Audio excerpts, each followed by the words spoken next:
Welcome to this comprehensive guide on cloud disaster recovery and business continuity planning. In today's digital landscape, protecting your business from unexpected disruptions is not just important, it's essential. Throughout this session, we'll explore how cloud-based disaster recovery strategies can help organizations maintain operations even when faced with critical failures, natural disasters, or cyber incidents. Whether you're new to disaster recovery or looking to strengthen your existing plans, this guide will provide you with the foundational knowledge needed to build resilient cloud-based recovery systems. Disaster recovery is a comprehensive set of policies, tools, and procedures designed to enable the recovery of critical technology infrastructure and systems following either a natural disaster or a human-induced incident. The primary goals of disaster recovery are threefold. First, it minimizes downtime by ensuring systems can be restored quickly. Second, it prevents or reduces data loss by maintaining secure backups. And third, it ensures business operations can continue with minimal disruption, allowing organizations to serve their customers and maintain their reputation even during crises. Think of disaster recovery as your insurance policy for your digital infrastructure. Two critical metrics form the foundation of any disaster recovery plan. The first is RTO, or Recovery Time Objective.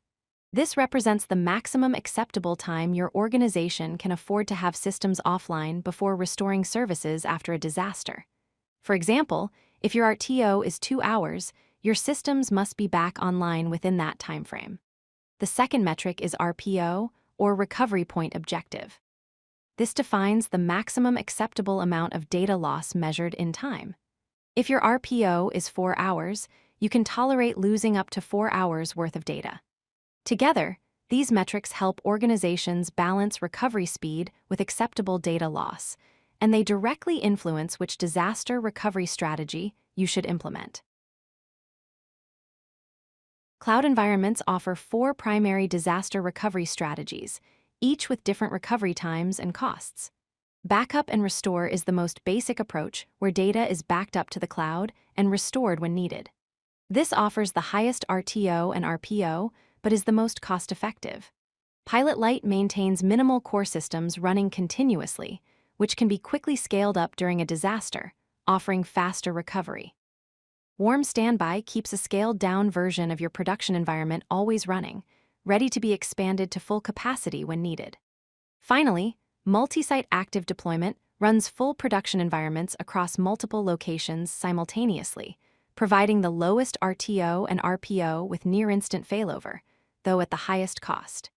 Your choice depends on how critical your systems are and how much downtime your business can tolerate. Business continuity planning takes a broader approach than disaster recovery alone.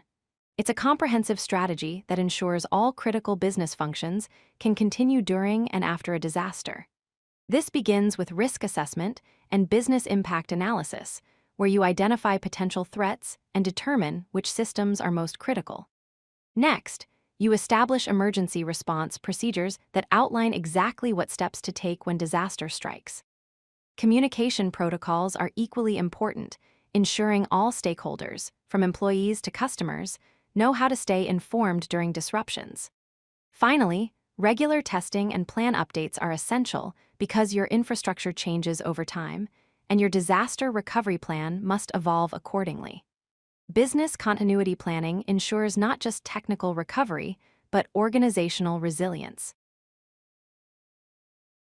Cloud-based disaster recovery offers significant advantages over traditional on-premises solutions. Cost efficiency is a major benefit, as the pay-as-you-go model eliminates the need for expensive upfront infrastructure investments. You only pay for the resources you actually use.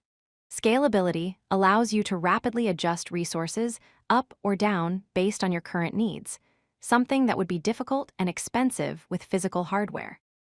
Geographic distribution enables you to deploy backup systems across multiple regions worldwide, protecting against regional disasters like earthquakes or hurricanes.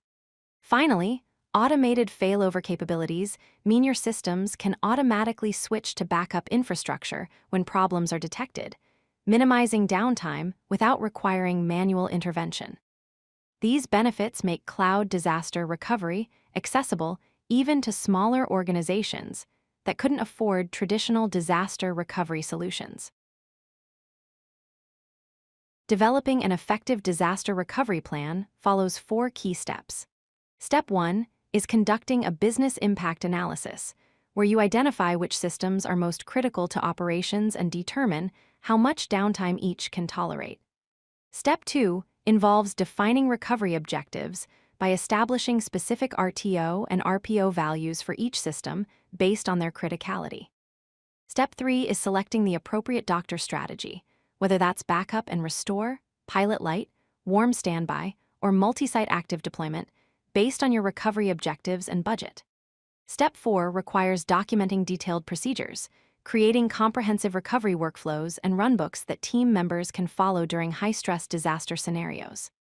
These step-by-step guides ensure consistent, reliable recovery even when experienced personnel may be unavailable.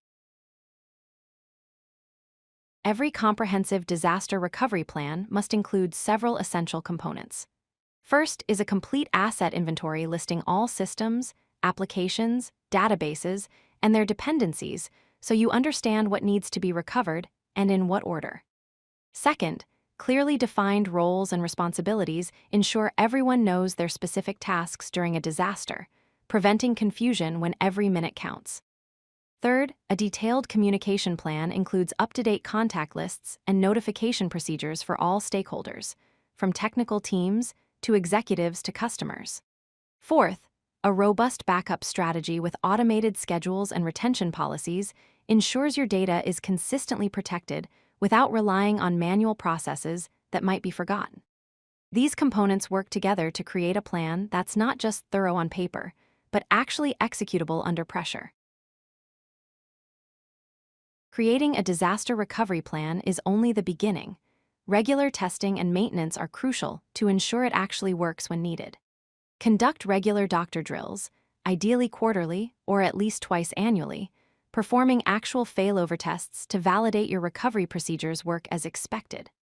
Performance monitoring involves tracking metrics like backup success rates and actual recovery times to identify potential problems before they become critical. Plan updates should occur whenever infrastructure changes happen, such as new applications being deployed or systems being migrated, ensuring your documentation stays current. Team training is equally important, making certain all team members understand their disaster response roles through regular exercises and knowledge sharing. An untested disaster recovery plan is essentially no plan at all, so these ongoing activities are what transform your documentation into genuine organizational resilience. Organizations implementing cloud disaster recovery often face several common challenges. Inadequate testing is perhaps the most dangerous, where recovery procedures remain untested until an actual disaster reveals they don't work. Balancing cost constraints with recovery requirements creates difficult decisions about how much to invest in protection versus accepting some risk. Ensuring data security and compliance during replication adds complexity, as backup data must be protected with the same rigor as production data, sometimes across different geographic jurisdictions. Managing complex dependencies between applications means understanding that recovering one system may require several others to be operational first. Finally, keeping documentation current as infrastructure evolves is an ongoing challenge, as outdated procedures can lead to confusion and delays during actual recovery efforts. Being aware of these challenges allows organizations to address them proactively rather than discovering them during a crisis. If you like this video, hit that like button and don't forget to subscribe. Visit codelucky.com for more such useful content.